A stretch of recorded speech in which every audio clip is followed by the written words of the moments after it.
जिम्मेदारान कर्नाटका मुस्लिम political forum इस हल्के की मायना शख्सियत रूही रवा जनाब सैयद सलाम पाशा साहब, सीनियर पॉलिटिशियन नकेली और मुख्तलिफ तालुकों से तशरीफ फरमा कर्नाटका मुस्लिम पॉलिटिकल फोरम के जिम्मेदारान, मीडिया के लोग और मौजूद सामाइन, अस्सलाम वालेकुम वरहमतुल्लाहि वबरकातुहू। हमारा सारे जहां से अच्छा हिंदुस्तान हमारा, हम बुलबुले है इसकी ये गुलसिता हमारा। मजहब नहीं सिखाता आपस में बैर रखना, मजहब नहीं सिखाता आपस में बैर रखना, हिंदी है हम वतन है हिंदुस्तान हमारा। ये गुलदस्ते के मानी हिंदुस्तान की मिसाल है। अभी स्टेज पे जितने लोग बैठे हैं, यहाँ पर जितने लोग हैं, हर मजहब से हर धर्म से ताल्लुक रखने वाले शख्सियत यहाँ पर बैठी है। इसी बुनियाद पर हमारा मुल्क जब आज़ाद हुआ 1947 में, यही धर्मों की बुनियाद पर हमें आज़ादी मिली, संविधान बनाया गया, तमाम लोगों के मजहबों को, उनके रीत व रिवाज को मद्देनजर रखते हुए दस्तूर हिंद अमल में आया 1950 26 जनवरी को। 26 जनवरी के नाम से याद किया जाता है। ये जो इलेक्शन है 2024 का, ये इंतहाई फैसला कुन इलेक्शन है। एक तरफ क्रिमिनल फोर्सेस, एक तरफ सेकुलर फोर्सेस। ये जो लड़ाई है आने वाले हिंदुस्तान में, आने वाले हिंदुस्तान की एक पहचान बनेगी। इसके लिए हम तमाम लोगों को मिलजुल कर इकट्ठे होकर लड़ाई को लड़नी होगी। अभी घंटा 2 घंटा पहले प्रेस कॉन्फ्रेंस की हमने, वहां पर देखा गया कि जनाब हम जिस कैंडिडेट के तायीद के लिए मुस्लिम पॉलिटिकल फोरम जो है लड़ाई लड़ रहा था, इधर से तो किसी का नाम आगे नहीं आया।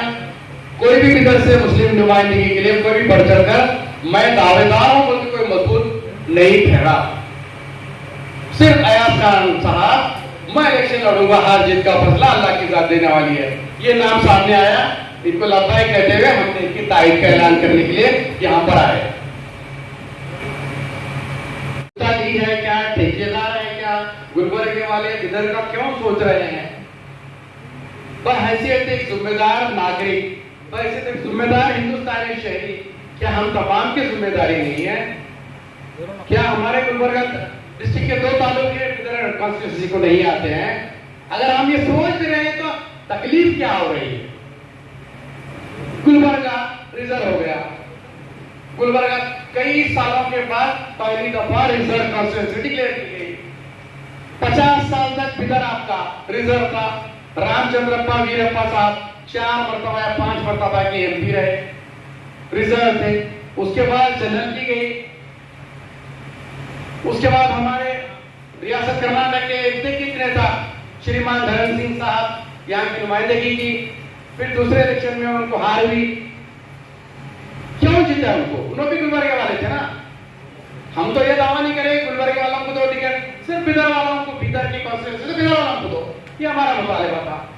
चीफ मिनिस्टर ऑफ कर्नाटका के सामने, डीके शिव कुमार के सामने, पार्टी के बड़े नेताओं के सामने, जितने मुस्लिम मिनिस्टर उनके सामने भी हमारा ये स्ट्रॉन्ग डिमांड था। अभी भी मैं ये प्लेटफॉर्म से ये बोलना चाह रहा हूं, DK Shivakumar honourable president of Karnataka Congress party से, कि एक डायनामिक लीडर है, ऑर्गेनाइजेशन कैपेसिटी है, उन्होंने अच्छे डिसीजन लेने में माहिर है। मैं उनसे रिक्वेस्ट करता हूं, और ऑनरेबल प्रेसिडेंट एआईसी मल्लिकार्जुन खड़गे साहब जो हमारे गुलबर्गे के लीडर हैं, उनसे भी रिक्वेस्ट करता हूं ये प्लेटफॉर्म से कि यहां से मुस्लिम नुमाइंदा जीत सकता है, धर्म सिंह साहब जीत सकते हैं, तो मुसलमान क्यों नहीं जीत सकता?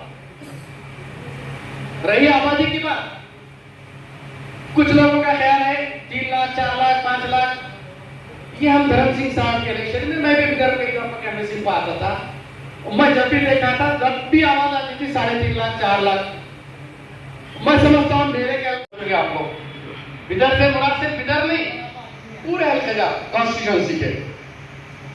तो यहां से अगर अच्छी नुमाइंदगी पूरे मुसलमान मिलकर पूरे यहाँ पर क्रिश्चियंस भी हैं हमारे भाई, SC STs हैं, OBCs हैं। धर्म सिंह साहब यही फार्मूले पे काम करे और जीत के बताए। एक रास्ता उन्होंने दिखाया कि यहाँ से एक माइनॉरिटी खासकर मुसलमान जीत सकता है। तो उसके लिए हमने भी हालांकि आवाज तो विदर्भ वालों की जानिब से निकलना चाहिए थी जोर शोर के साथ, फिर भी वैसा नहीं हुआ। अयाज खान साहब के जज्बे को मैं सलाम करूंगा। जीत हार तो मुकद्दर की बात है। हम लोग जितना मैदान में डटकर मुकाबला करेंगे तो इंशाअल्लाह आने वाले दिनों में जीत हमारी मुकद्दर बन सकती है। मायूस होने की जरूरत नहीं है। रही बात कांग्रेस पार्टी से, बहुत सारा सवाल हमारे साथ होते रहता है, मीडिया वाले भी पूछते हैं, हमारे शहर में भी लोग पूछते हैं, साफ सवाल कांग्रेस पार्टी से क्यों है? अरे भैया कौन सी पार्टी है? क्या बीजेपी को वोट डालोगे? हम क्या जनता दल का विकास खत्म हो गया? जनता दल बीजेपी के साथ हाथ मिलाई। अब सेकुलर सोकॉल्ड सेकुलर पार्टी बोलने वाली सिर्फ और सिर्फ कांग्रेस पार्टी है, जो मुसलमान 19 आजादी के बाद से आज तक वो पार्टी से जुड़ा रहा। उसके बदले में मुसलमानों को क्या मिला कांग्रेस पार्टी से? ये आवाज क्यों नहीं उठनी चाहिए मुसलमानों की जानिब से? अगर हम पूछते हैं मुसलमान जीतता है क्या, बेंगलुरु से पूछते हैं तो मुसलमान जीतेगा क्या? जिताना पड़ेगा। मैं कहूंगा डिस्ट्रिक्ट प्रेसिडेंट और जितने एमएलए रहते हैं तमाम के तमाम लोग ये मेरी सीट अगर मुकाबला करें तो जरूर जीतेगा। वो जज्बा तुम में क्यों नहीं है? लिंगायत कैंडिडेट, ब्राह्मण कैंडिडेट, एससी कैंडिडेट अगर बैठता है कांग्रेस पार्टी से तो मुसलमान पूरे के पूरे इन लोगों को वोट देते हैं। जब मुसलमान कैंडिडेट बनकर आता है कोई धर्म वाले बोलते ना मचाइला यार यहाँ पे कौन vote, what is this nonsense going on? ये डेमोक्रेसी में इसकी वैल्यू नहीं, इस जमहूरियत में इसकी कोई वैल्यू नहीं। इसके लिए मैं ये शेर पढ़ा, सारे जहां सच्चा हिंदुस्तान हमारा, हम बुलबुल है इसलिए गुलसिता हमारा, मजहब नहीं सिखाता आपस में बैर रखना, हिंदी है वतन है हिंदुस्तान हमारा। गुलदस्ता पार्टी हिंदुस्तान की सबसे पुरानी 138 साल इतिहास रखने वाली पार्टी कांग्रेस है। कांग्रेस से मुसलमान जुड़े हुए हैं और मुसलमान कांग्रेस पार्टी को वोट देते हैं और मुसलमान का यह हक है कि मुसलमान भी टिकट पूछे और कांग्रेस पार्टी का यह हक है कि मुसलमानों को नुमाइंदगी दी जाए, भरपूर नुमाइंदगी दी जाए। सिर्फ यह नहीं होता कि सचर कमेटी में मुसलमान SC ST के नीचे है, बोलने से काम नहीं चलेगा। जितने भी लीडर्स हैं होश के नाखून लीजिए, कांग्रेस के बड़े बड़े नेता हैं, गली से लेकर दिल्ली तक। अब तक हम इस्तेमाल बहुत हो चुके हैं, हमको इस्तेमाल बहुत किया गया, हम सिर्फ वोट डालने में काबिल रह गए। जब इख्तिदार की बात आती है तो हिंद कैसा हिला पावर ना एंजॉय मारते न्यू भरे कोट हैक। What is this? क्यों हो रहा है ये? हम क्यों आवाज नहीं उठा रहे इसके बारे में? भीतर हो, गुलबर्गा हो, एक साइजेबल आबादी है मुसलमानों की, यहां से जो आवाज निकलती है पूरे हिंदुस्तान में असर रखती है। इसके ऊपर काम करने की जरूरत है। और एक दफा अभी रिसेंटली मैं समझता हूं वीरेंद्र पाटिल के बाद ये पहला मौका था after a gap of 35 years Veerendra Patil chief minister बनने के बाद कांग्रेस को इतनी बड़ी मेजॉरिटी मिली 135 सीट। कांग्रेस के बड़े बड़े नेता ये मानते हैं, पूरे हिंदुस्तान में मिसाल दी गई कि कर्नाटक के मुसलमान होल हार्टेडली कांग्रेस को सपोर्ट करे, उसका रिजल्ट 135 आया। मैं ये नहीं कह रहा कि मुसलमान पूरे डाले होंगे, तमाम लोग डाले, ओबीसी के लोग डाले, SC ST के लोग डाले, जो सेक्युलरिज्म पे विश्वास रखते हैं, जो आइडियोलॉजी पे कांग्रेस पार्टी के इतिहास विश्वास रखते हैं, तमाम लोगों ने कांग्रेस पार्टी को वोट डालकर आज कांग्रेस पार्टी को इख्तियार किया। अब कांग्रेस पार्टी का क्या काम है? अब जो बजट पेश हुआ 16 तारीख को, मुसलमान माइनॉरिटीज को कितने % दिया गया एलोकेशन फंड में, कितना बजट दिया गया? आप सुनकर ताज्जुब हो जाएंगे। 0.08 1% भी रिजर्वेशन बजट एलोकेशन नहीं दिया गया, 1% भी मुकम्मल नहीं दिया गया। उसके बावजूद भी बीजेपी के मेंबरान असेंबली में हंगामा मचाए। 1% कंप्लीट हमको ये नहीं मिला एलोकेशन बजट में माइनॉरिटीज को। माइनॉरिटीज तो मुस्लिम नहीं आते, मुसलमान आते हैं, क्रिश्चियन आते हैं, सिख आते हैं, जैन आते हैं, बुद्ध आते हैं, इतने लोगों को मिलाकर एक माइनॉरिटी 6 सालों की जमा बाद that is called minority. Minority में कितने परसेंट जैसा बजट में 1% से भी कम, तो भी अवेला मत गया। देखो आप प्रोसीडिंग, इसके बावजूद भी हमारे साथ क्या इंसाफ हुआ, हम वोट डालने के काबिल चले गए। जब इलेक्शन आते हैं तो हमारे साथ ऐसी बात की जाती है, पैसे कितने हैं, जीत सकते हैं क्या, फला है क्या, तरह तरह के बेहुदा किस्म के सवाल किए जाते हैं। ये सवाल नहीं करना चाहिए। ये सवाल सुनकर हम छोटे थे, जब से सुनकर अब 50 के ऊपर आ गए तो भी अभी यही बात होती रहती है। ये स्ट्रैटेजी बदलना होगा।